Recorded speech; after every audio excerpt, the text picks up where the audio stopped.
Welcome to Disability Clinic, where now the pendulum has swung back. Disability is in fashion.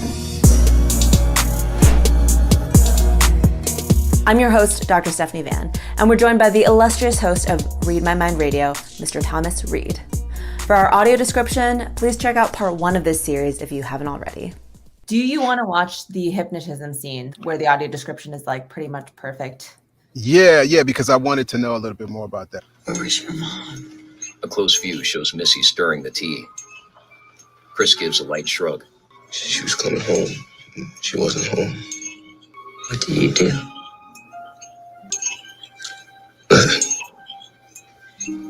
Nothing. I just sat there.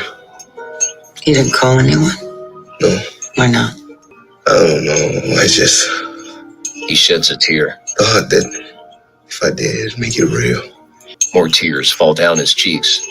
Glimpses show young Chris scratching at his bedpost, then now scratching at the armchair. You're so scared. You think it was your fault? How do you feel now? I can't move. You're paralyzed. Just like that day when you did nothing. You did nothing. He continues to scratch at the armrests. Now, sink into the floor. Wait. Sink. His hands freeze. A hazy glimpse shows young Chris sinking through his bed. As an adult, Chris sinks into a dark void. Softly glowing particles float around him.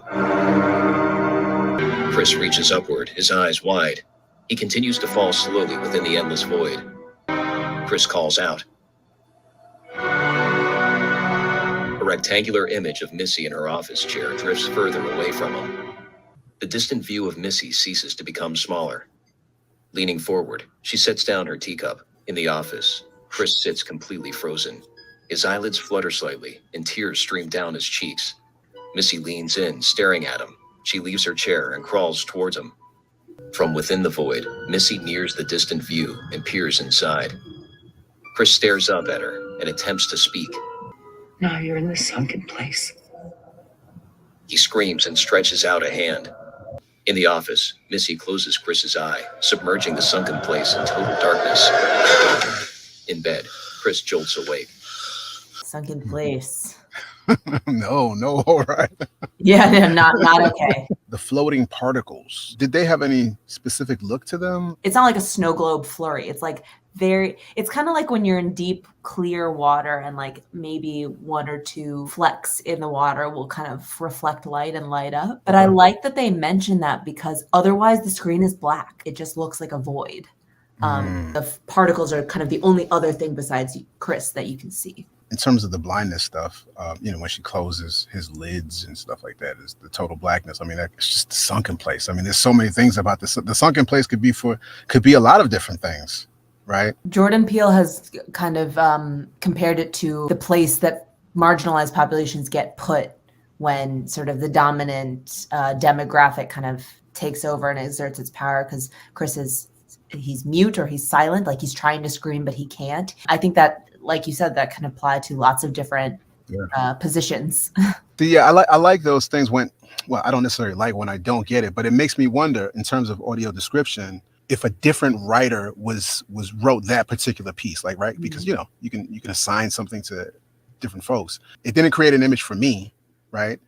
But again, I could have been distracted at that particular time. So that's always something that's possible. But there are certain things that when I hear them, and it really is well written and it creates, like, again, an image, the images actually stick to my mind. But yeah, I mean, it's fascinating. And it's really fascinating. I mean, I think it just says so much about our mind, what our mind does that we probably don't even realize. So yeah, it comes up with stuff on its own. Yeah. Alone in the woods, Chris takes a photo with his digital camera. The young man gazes upward. Chris passes the gazebo by the tree line as he walks into the backyard. The photographer looks up from his camera at the house. He spots Georgina in a second-floor window. Neatly arranged folding chairs face the gazebo. Chris stares curiously as the housekeeper studies herself in a mirror. With his brow tensed, Chris glances off, then peers through the camera's viewfinder at Georgina. He watches her lift up her dark hair as she continues to stare at a mirror. Georgina abruptly turns and peers at Chris. He lowers the camera and aims it in a different direction. He spots Walter splitting firewood by a shed across the lawn. Chris approaches as the groundskeeper swings his axe. What's up, man? Chris flashes him a grin. Looking you good out here, huh? Walter faces him with a blank stare. As Chris comes closer, the groundskeeper grins. Nothing I don't want to be doing. It's creepy. Yeah. I didn't get to meet you actually up close. I'm Chris. I know who you are. She is lovely, isn't she? Yeah, she is. One of a kind. Top of the line. A real doggone keeper. Chris stares tensely at Walter. Right. Sorry about last night. What? My exercise. I didn't mean to scare you. And did it work? It will work. You were in Mrs. Armitage's office for quite some time. Well, yeah. I guess I had too much of that wine last night. Can't really remember. So. Well, I should get back to work and mind my own business. With a creepy grin, Walter turns away. He's always so creepy. The way he talks. Yeah. And finally, at the end of that scene, the audio description says the grin is creepy. Yeah. Whereas I don't think he's said creepy before to describe it. But you can tell. You can tell from the way you can absolutely tell. Yeah. Does Chris seem to always get, like, when he's taking a photo of someone, they do that where the person ends up seeing them and he stops. Like they did that a couple of times. What is that saying about him when he's seen? Like they're seeing him or him seeing someone else? I don't know. Maybe. I think it's just reminding the audience that Chris is a photographer. He's got an artistic eye, and he's also doing some work to perceive what's going on around him. Like he kind of knows something's not right. And so maybe through the camera lens, it's helping him kind of scrutinize and evaluate. Yeah, but what about why is he, his abrupt change when he's sort of caught? Is he caught? Like, yes. Is that what it is? I wouldn't think that that's a photographer sort of thing to do. You're just taking your pictures, right? You're doing your thing. Everybody kind of knows what you're doing when they see that camera. They're taking. Now maybe it's because they're taking a picture of them, but I don't know. It just that felt strange to me. Like that. I think that's definitely part of it. Like it's not like he's innocently taking pictures, and I think he's realizing that it doesn't come off that way when he's like staring at Georgina through her window. And so he doesn't want them to pick up on the fact that he's suspicious. Right. But in terms of the his interaction with Walter about the girlfriend, the one of a kind, top of the line. Ugh. Doggone keeper. Yeah. That was and the fact that it's coming from what perceives to be a black person, a black dude, that feels like something there. That feels like that, oh, you got yourself the white girl. Like, like, was that some underlying meaning with that? Again, because it came from him, we don't know who it is. You know what I'm saying? Mm-hmm. Or maybe it's just the way I would look at it. If it came from an older black man, like just, again, we don't know who he is, right? This one of a kind top of you got yourself a keeper. I don't know. It just felt like more than it would just be if there wasn't that, if she wasn't white. And that goes to that whole, that idea that, there are a lot of folks out there who think that is the top of the line. And that's what you should be aspiring for. That's what that felt like to me. Oh, that is so super I didn't like it. I don't think you're supposed to like it. It's so well done because it's jarring on like multiple levels. Yes, absolutely. Later in the backyard. Yeah, just smile. An elderly couple approaches. Oh, look, it's the Greens. This is Chris. Chris, this is Jordan. Emily Green. Chris, nice to meet you. Nice to meet you, Chris. Nice to meet you indeed. Oh, that's quite a grip. You ever play golf? Once, a few years ago. I wasn't very good. Gordon was a professional golfer for years. Oh, you kidding? Well, I can't quite swing the hips like I used to, though. But I do know Tiger. Oh, that's great. Super. So, Chris, let's see your form. Now with another couple. This is Nielsen and Elisa. Hey, how you doing? So, Elisa grabs Chris's arm. Oh, not bad. Hey, Nielsen, Her older husband stares at Chris. is it true? Elisa looks Chris up and down. Is it better? wow. Later. Fair skin has been in favor for the past, couple of hundreds of years. But now the pendulum is swung back. Black is in fashion. Chris squints at the goateed man. Rose shoots the man a stern look. There's a lot. There's a lot in That's all. a lot. It's sort of like a shopping, like people are shopping at this particular point. That's what it sounds like to me now. Like even the golf guy, like, you know, I want to see you swing. Like I want to That's your form. yeah, I want to see your form because I want to know what I'm working with. Am I gonna take this one? And it's again like Chris being like, no, I'm not athletic. Like, please stop assuming that. Yeah. But what I found funny, the woman she was shopping for her husband. She was Oh yeah. Okay. So you don't hear this in the audio description, but her husband is like really frail and old, white hair. He's got a nasal cannula and he's sitting in a wheelchair. Oh wow. He's like, okay. you know, very visually disabled. And she's Yeah. like, is it better? Yes, definitely feeling up the property. Like, oh, what's this? Is this a strong buck? There you go. Yeah, exactly. Another visual cue that doesn't get carried across in the audio description is that every party attendee is wearing formal black and white clothing, but then a little bit of red. So like a red tie or a red flower or red shoes. And it's supposed to kind of signify like, we've got blood on our hands. Like we're here to take your life away. Wow. Even Rose is wearing a red and white striped shirt as well.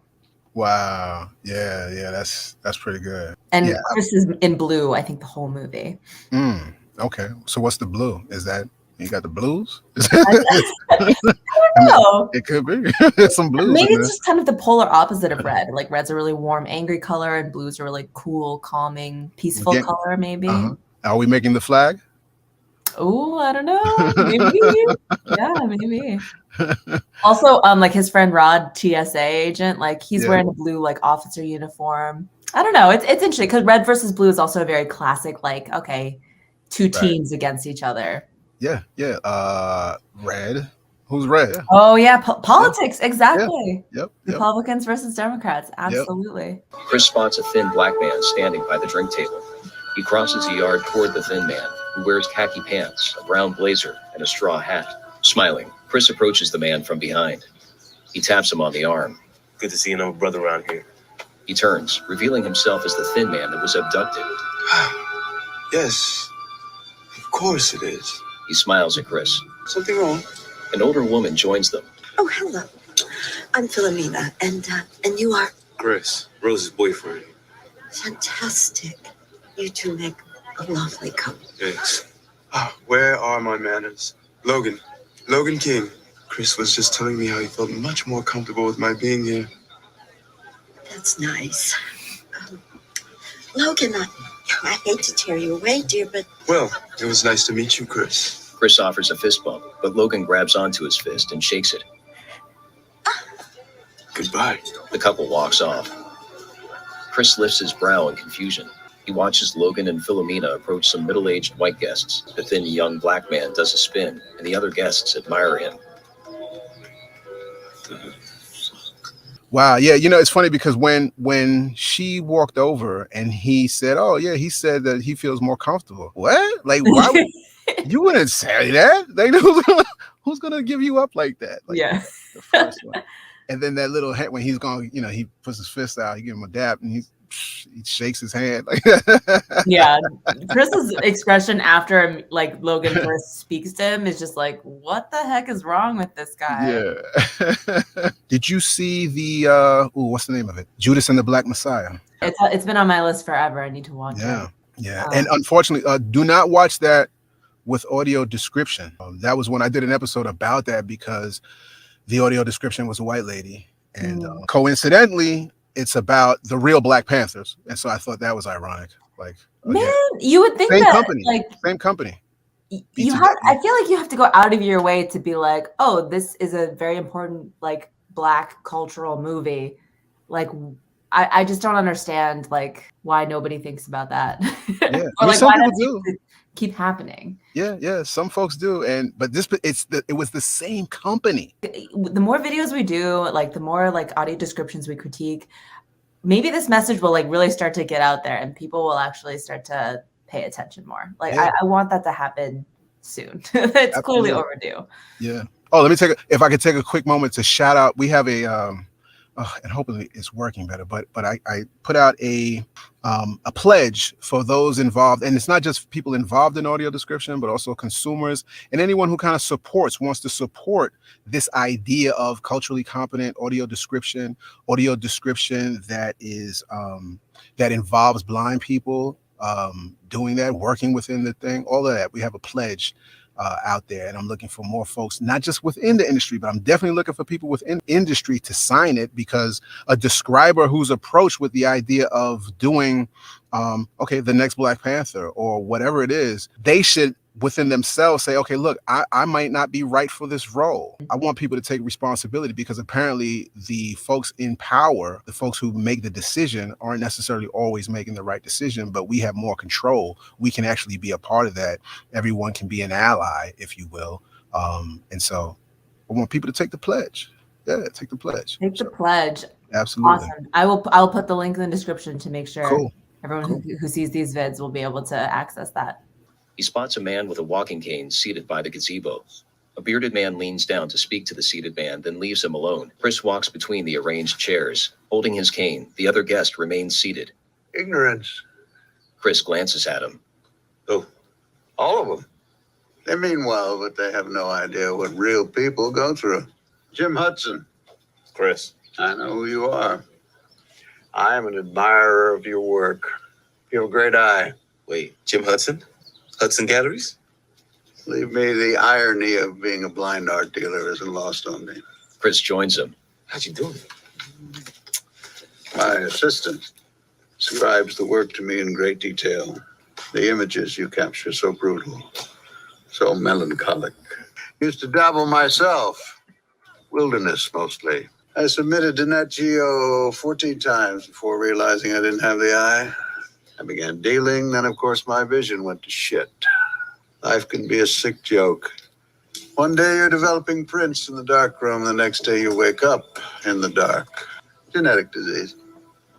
Shit ain't fair, man. Oh, you got that right. Shit ain't fair. Question for you: that cane, that always struck me. That he has a walking cane. So yeah, the audio description says walking cane, but it's a blind cane. It's a white cane. Really? Yeah. That's So a huge error. I know. So it does look like a walking cane at first. Like you only see the top of it, the handle where he's holding it. But in the wide shot, it's clearly a white cane. That's such a big error. Yeah.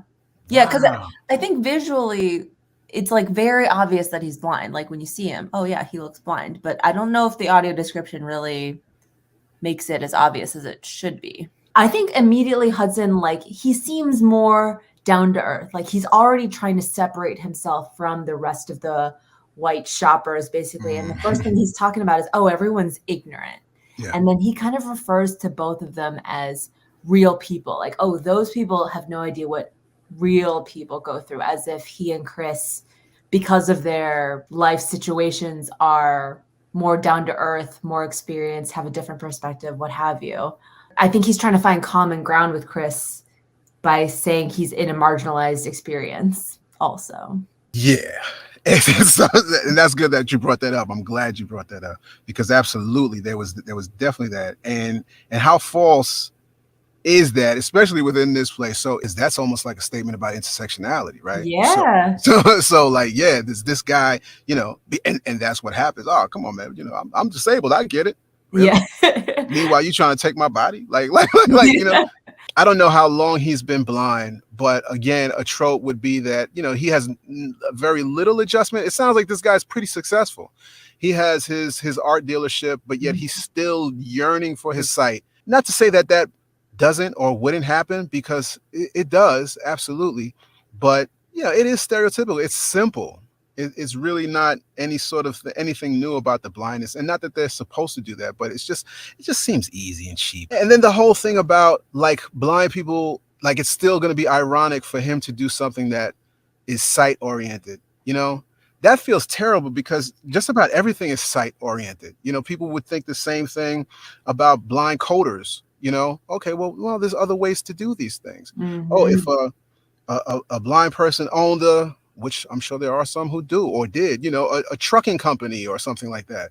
Oh, that's the thing. Yeah, it could be anything, like, oh, a movie critic or like it's, a painter or whatever. Yeah, it's just too simplistic, and it gets on my nerves.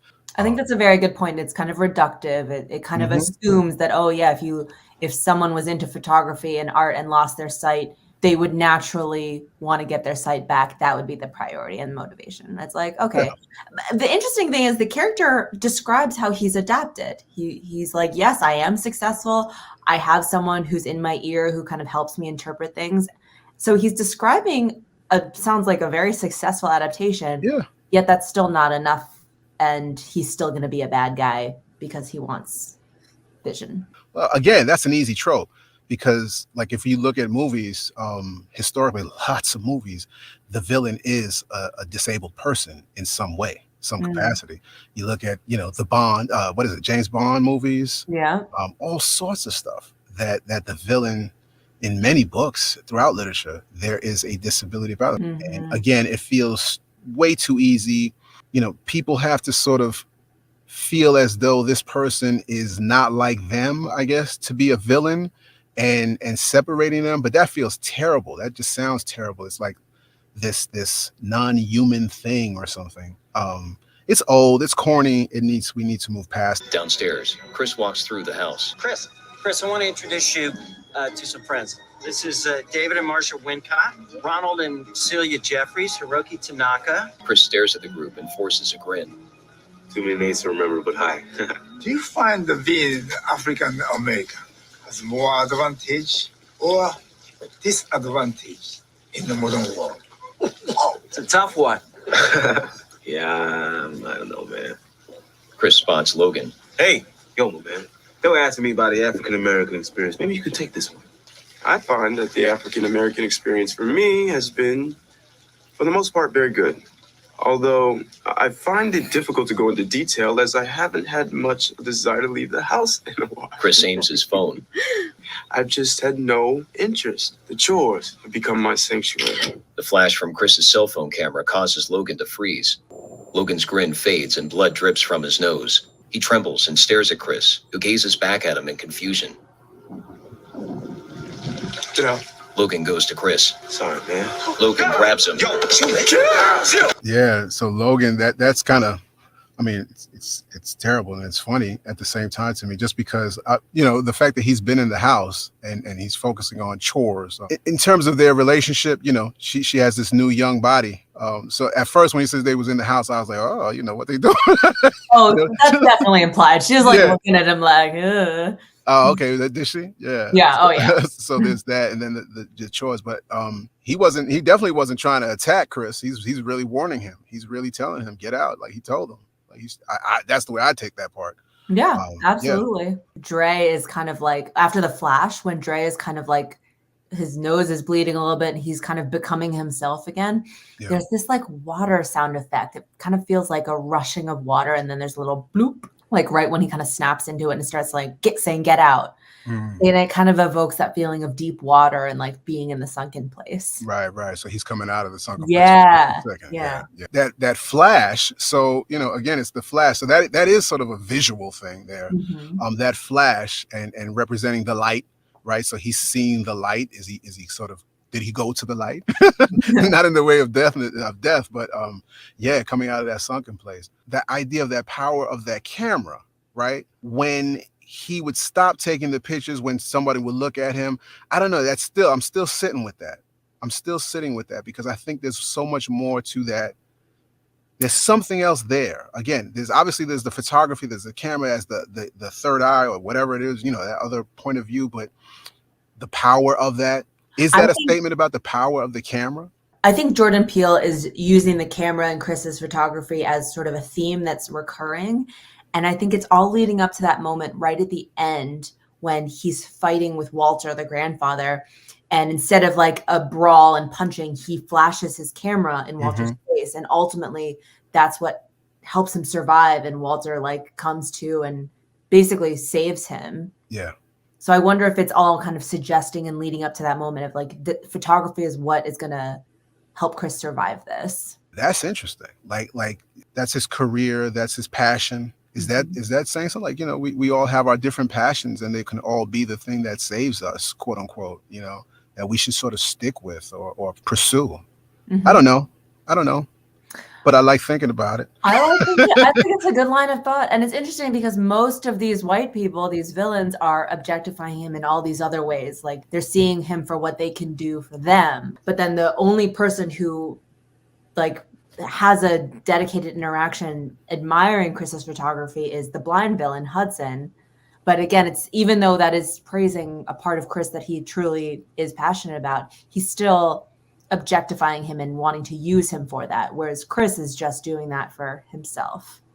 Yeah, and now that you mentioned Hudson, there was something that I wanted to ask you about, because Hudson made a reference to his eye as real and melancholy, or what, I forget what the other word that he used in terms of his pictures. And from my perspective, I just, you mentioned in the beginning that they showed his pictures. Yes. Would you classify them as that? So I don't know if I'm the best person to qualify that, but I wrote this down. He says your images are so brutal, so melancholic, powerful. Yeah. And in the beginning, when you're seeing the black and white photos, there's sort of a melancholy to them. They're just kind of almost candid, shots. They don't seem posed. They seem just like a snapshot of, like, I guess street life is what you might call it. I think there's a person playing with a pit bull. There's a person carrying some balloons. There's a close up of a black woman who's pregnant and like it's her belly. And it's all like outside in like an urban environment. The things that you just mentioned are in no way sounding melancholy to me. You mentioned play. I think melancholy wouldn't be the word I would use. Yeah, but you see that's what's interesting in terms of how sometimes, right, people see what they think, right, what they want to see. And so he sees melancholy you just said a young person with balloons. What the hell is melancholy about that? What's melancholy about a pregnant woman? If you think it's important to know the difference between a walking cane and a white cane, hit that like button and subscribe to This Ability Clinic for more accessible and entertaining content. When was the first time you realized audio descriptions help make movies and TV accessible to the low vision and blind community? Leave a comment in the description below and tell us your story. As always, thank you for watching, listening, and learning.